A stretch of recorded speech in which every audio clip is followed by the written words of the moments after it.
ನಿನ್ನೆ ಪ್ರೀತಿಸುವೆ ಭಾಗ 7. ಲಕ್ಷ್ಮಿಯವರು ರಾಘವನನ್ನು ತಮ್ಮ ಊರಿಗೆ ಕರೆದುಕೊಂಡು ಬಂದರು. ಮನೆಗೆ ಬಂದ ರಾಘವನನ್ನು ಮತ್ತೆ ಅವರಿಗೆ ಗೊತ್ತಿರುವ ಡಾಕ್ಟರ್ ಹತ್ತಿರ ಕರೆದುಕೊಂಡು ಹೋದರು.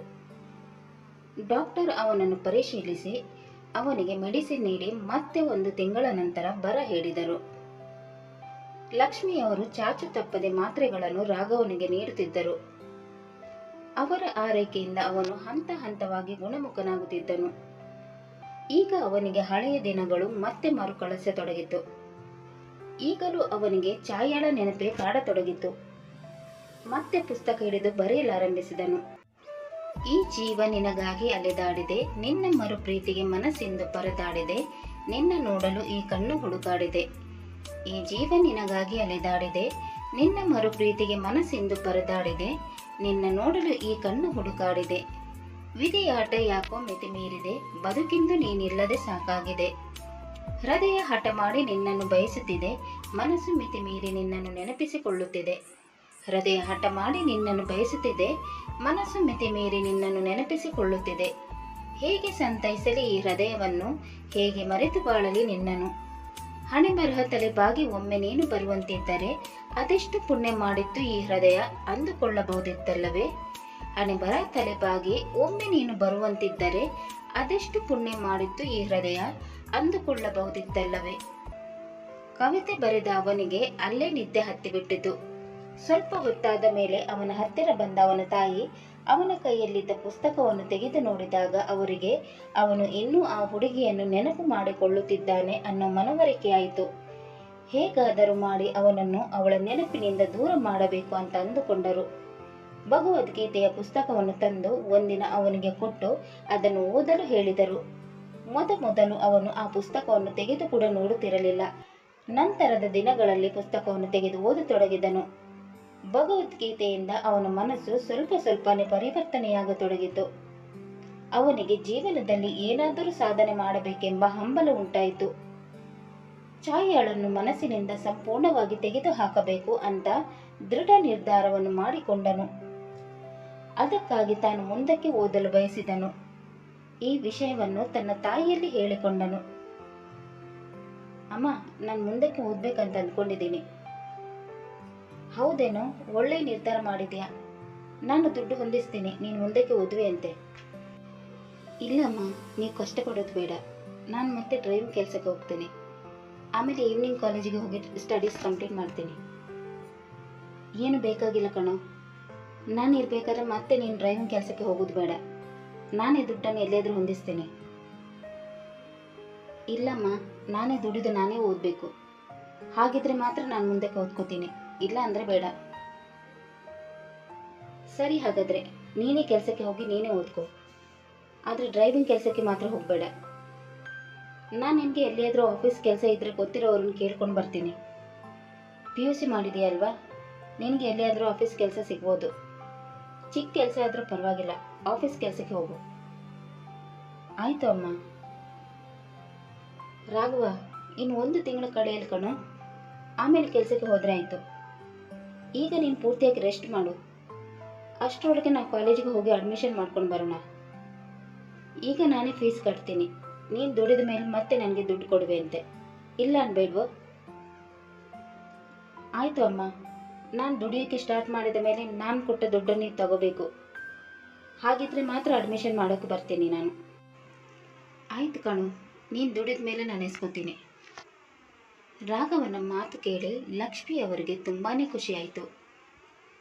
ಕೊನೆಗೂ ನನ್ನ ಮಗ ಹುಡುಗಿಯ ನೆನಪಿನಿಂದ ಹೊರಬಂದು ಓದೋ ಕಡೆ ಗಮನ ಹರಿಸ್ತಿದ್ದಾನೆ. ಅವನು ಸರಿ ಹೋದರೆ ನನಗಷ್ಟೇ ಸಾಕು. ಅವನು ಮೊದಲನೇ ತರ ಖುಷಿಯಾಗಿದ್ದರೆ ನನಗೆ ಇನ್ನೇನು ಬೇಕು ಅಂತ ಮನಸ್ಸಿನಲ್ಲಿ ಅಂದುಕೊಳ್ಳತೊಡಗಿದರು. ರಾಘವನಿಗೆ ಕಾಲೇಜಿಗೆ ಅಡ್ಮಿಷನ್ ಕೂಡ ಮಾಡಲಾಯಿತು. ನಂತರ ಲಕ್ಷ್ಮಿಯವರು ಅವನಿಗೆ ಒಂದು ಸಣ್ಣ ಇನ್ಶೂರೆನ್ಸ್ ಆಫೀಸಿನಲ್ಲಿ ಪಿಯೋನ್ ಆಗಿ ಕೆಲಸ ಕೊಡಿಸಿದರು. ತಮಗೆ ಗೊತ್ತಿರುವವರ ಹತ್ತಿರ ಕೇಳಿ ಈ ಕೆಲಸವನ್ನು ಕೊಡಿಸಿದ್ದರು. ರಾಘವನು ಬೆಳಿಗ್ಗೆ ಕೆಲಸಕ್ಕೆ ಹೋಗಿ ಸಾಯಂಕಾಲ ಕಾಲೇಜಿಗೆ ಹೋಗುತ್ತಿದ್ದನು. ಇದರಿಂದ ಅವನು ಬ್ಯುಸಿಯಾಗಿ ಇರುತ್ತಿದ್ದನು. ಅವನಿಗೆ ಛಾಯಾಳ ಬಗ್ಗೆ ಯೋಚನೆ ಮಾಡಲು ಕೂಡ ಸಮಯ ಸಿಗುತ್ತಿರಲಿಲ್ಲ. ಕಷ್ಟಪಟ್ಟು ಕೆಲಸ ಮಾಡಿ ಈವ್ನಿಂಗ್ ಕಾಲೇಜಿಗೆ ಹೋಗುತ್ತಿದ್ದನು. ರಾಘವ್ ಕೆಲಸಕ್ಕೆ ಸೇರಿ ಇಂದಿಗೆ 1 ತಿಂಗಳಾಗಿತ್ತು. ಈ 1 ತಿಂಗಳಲ್ಲಿ ಕೆಲಸವನ್ನು ತುಂಬಾನೇ ಅಚ್ಚುಕಟ್ಟಾಗಿ ಮಾಡಿಕೊಂಡು ಹೋಗುತ್ತಿದ್ದನು. ಆಫೀಸಿನಲ್ಲಿ ಎಲ್ಲರೂ ಅವನ ಕೆಲಸವನ್ನು ಮೆಚ್ಚಿಕೊಂಡಿದ್ದರು. ಅವನು ಕೆಲಸ ಮಾಡುತ್ತಿದ್ದ ಆಫೀಸಿನಲ್ಲಿ ಕಾವ್ಯ ಎನ್ನುವ ಹುಡುಗಿ ಕೂಡ ಕೆಲಸ ಮಾಡುತ್ತಿದ್ದಳು. ಅವಳು ಕೂಡ ಇವನ ತರ PUC ನಂತರ ಓದಿರಲಿಲ್ಲ. ಅವಳ ಮನೆಯಲ್ಲೂ ಕಷ್ಟವಿದ್ದ ಕಾರಣ ಓದನ್ನು ಅರ್ಧಕ್ಕೆ ಬಿಟ್ಟು ಕೆಲಸಕ್ಕೆ ಸೇರಿಕೊಂಡಿದ್ದಳು. ಅವಳಿಗೆ ರಾಘವನ ನೇಚರ್ ತುಂಬಾನೇ ಇಷ್ಟವಾಗುತ್ತಿತ್ತು. ಏನಾದರೂ ಒಂದು ನೆಪ ಹೇಳಿ ರಾಘವನ ಜೊತೆ ಮಾತನಾಡಲು ಹೋಗುತ್ತಿದ್ದಳು. ರಾಘವನಿಗೆ ಮಾತ್ರ ಇವಳ ಜೊತೆ ಮಾತನಾಡಲು ಇಷ್ಟವಾಗುತ್ತಿರಲಿಲ್ಲ.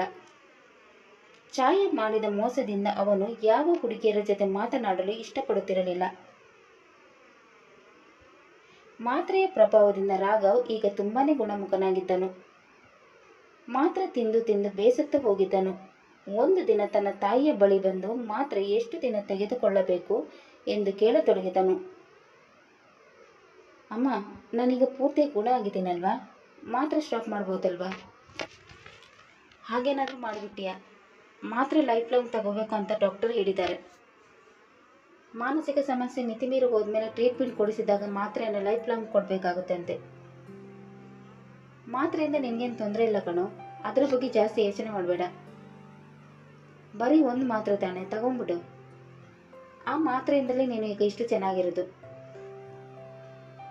ಮಾತ್ರೆ ಬಿಟ್ಟರೆ ಏನಾಗುತ್ತೆ ಅಮ್ಮ? ಮಾತ್ರೆ ತಗೊಂಡಿಲ್ಲ ಅಂದರೆ ಮತ್ತೆ ನಿನಗೆ ಮಾನಸಿಕ ಕಾಯಿಲೆ ಉಳ್ಬನಾಗುತ್ತೆ. ಮಾತ್ರೆ ಬಿಡೋ ವಿಚಾರವನ್ನು ತಲೆಯಿಂದ ತೆಗೆದುಹಾಕ್ಬಿಡು. ನೀನು ಚೆನ್ನಾಗಿರಬೇಕು, ಚೆನ್ನಾಗಿ ಓದಿ ಒಂದೊಳ್ಳೆ ಕೆಲಸ ಗಿಟ್ಟಿಸ್ಕೊಳ್ಬೇಕು. ಅವಳು ನಿನ್ನನ್ನು ಬಿಟ್ಟು ಹೋದ್ಲಲ್ವಾ, ಅವಳು ಯಾವತ್ತಾದ್ರೂ ನಿನಗೆ ಎದುರು ಸಿಕ್ಕಾಗ ನೀನು ಎತ್ತರಕ್ಕೆ ಬೆಳೆದಿರಬೇಕು. ಇಂಥ ಒಳ್ಳೆ ಹುಡುಗನನ್ನು ನಾನು ತಿರಸ್ಕರಿಸಿದ್ನ ಅಂತ ಅವಳು ಪಶ್ಚಾತ್ತಾಪ ಪಡಬೇಕು. ಆ ಥರ ನೀನು ಬೆಳಿಬೇಕು. ಓದಿನ ಕಡೆ ಗಮನ ಕೊಡು. ಮಾತ್ರೆ ಬಗ್ಗೆ ಯೋಚನೆ ಮಾಡಿ ತಲೆ ಕೆಡಿಸ್ಕೊಳ್ಳೋಕ್ಕೆ ಹೋಗ್ಬೇಡ, ತಿಳಿತಾ? ಆಯಿತು ಅಮ್ಮ, ನೀವು ಹೇಳಿದ ಹಾಗೇನೆ ಮಾಡ್ತೀನಿ. ಬೆಳಿಗ್ಗೆ 8:30 ಸಮಯ. ರಾಘವ್ ಕೆಲಸಕ್ಕೆ ಹೋಗಲು ರೆಡಿಯಾಗುತ್ತಿದ್ದನು. ಅಮ್ಮ, ಕೆಲಸಕ್ಕೆ ಹೊತ್ತಾಯಿತು, ಬೇಗ ತಿಂಡಿ ಕೊಡಮ್ಮ. ಲಕ್ಷ್ಮಿಯವರು ಚಪಾತಿ ಮತ್ತು ಪಲ್ಯವನ್ನು ಅವನಿಗೆ ತಂದು ಕೊಟ್ಟರು. ಬೇಗ ಬೇಗ ತಿಂದ ಅವನು ಮಧ್ಯಾಹ್ನದ ಊಟದ ಬಾಕ್ಸನ್ನು ತನ್ನ ಬ್ಯಾಗಲ್ಲಿ ಇರಿಸಿ ಹೊರಡಲು ಅನುವಾದನು. ಆಗ ಅವನ ತಾಯಿ ಬಂದು, ಮಧ್ಯಾಹ್ನದ ಡಬ್ಬಕ್ಕೆ ಪುಳಿಯೋಗರೆ ಹಾಕಿದ್ದೀನಿ ಕಣೋ, ಟೈಮಿಗೆ ಕರೆಕ್ಟಾಗಿ ಊಟ ಮಾಡು. ಪುಳಿಯೋಗರೆ ಅಂತ ಹೇಳಿದಾಗ ಅವನಿಗೆ ಒಮ್ಮೆಲೆ ಛಾಯಳ ನೆನಪಾಯಿತು. ಅಮ್ಮ, ನನಗೆ ಪುಳಿಯೋಗರೆ ಬೇಡ, ಚಪಾತಿ ಮತ್ತು ಪಲ್ಯನ ಹಾಕ್ಕೊಡು. ಯಾಕೋ, ಏನಾಯ್ತು? ಪುಳಿಯೋಗರೆ ಅಷ್ಟು ಇಷ್ಟಪಟ್ಟು ತಿಂತ ಇದ್ದೆ, ಈಗ ಏನಾಯ್ತು? ಅಮ್ಮ, ನನಗೆ ಯಾಕೋ ಪುಳಿಯೋಗರೆ ತಿನ್ನೋಕ್ಕೆ ಮನಸ್ಸಿಲ್ಲ, ಚಪಾತಿ ಮತ್ತು ಪಲ್ಯ ಹಾಕಿ ಕೊಡಿ ಅಮ್ಮ. ಆಯ್ತು ಕಣೋ, ನಿನ್ಗೆ ಏನು ಇಷ್ಟನೋ ಅದನ್ನೇ ಹಾಕ್ಕೊಡ್ತೀನಿ ಅಂತ ಹೇಳಿ ಡಬ್ಬಿಗೆ ಚಪಾತಿ ಮತ್ತು ಪಲ್ಯವನ್ನು ಹಾಕಿಕೊಟ್ಟು ಅವನನ್ನು ಆಫೀಸಿಗೆ ಕಳುಹಿಸಿದರು. ಆಫೀಸಿಗೆ ಬಂದ ರಾಘವ್ ತನ್ನ ಕೆಲಸದಲ್ಲಿ ತೊಡಗಿದನು. ಕಾವ್ಯ ಅವಾಗವಾಗ ಅವನ ಹತ್ತಿರ ಬಂದು ಅವನನ್ನು ಮಾತನಾಡಿಸುತ್ತಿದ್ದಳು.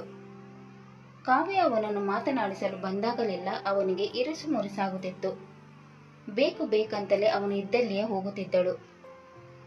ಮಧ್ಯಾಹ್ನದ ಲಂಚ್ ಅವರಲ್ಲಿ ಅವನು ತಾನು ತಂದಿದ್ದ ಡಬ್ಬಿಯನ್ನು ಓಪನ್ ಮಾಡಿ ಚಪಾತಿ ತಿನ್ನತೊಡಗಿದನು.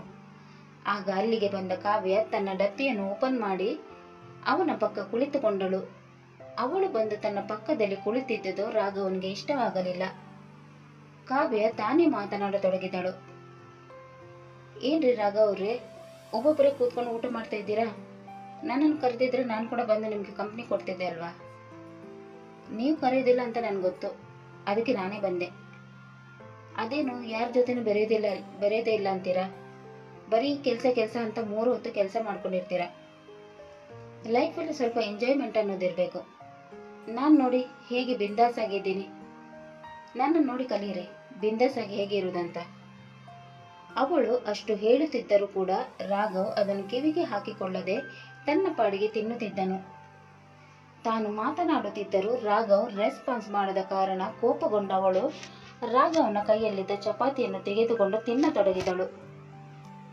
ತನ್ನ ಎಂಜಲನ್ನು ತಿನ್ನುತ್ತಿದ್ದ ಅವಳನ್ನು ನೋಡಿ, ಅದು ಎಂಜಲು ಮಾಡಿದ್ದು, ಇರ್ಲಿ ಏಂಜಲ್ ಆದ್ರೆ ನನಗೇನು, ಚಪಾತಿ ಪಲ್ಯ ತುಂಬ ಟೇಸ್ಟಿಯಾಗಿದೆ, ನೀವಂತೂ ಕೊಡಲ್ಲ, ಅದಕ್ಕೆ ನಾನೇ ಕಿತ್ಕೊಂಡು ತಿಂದೆ.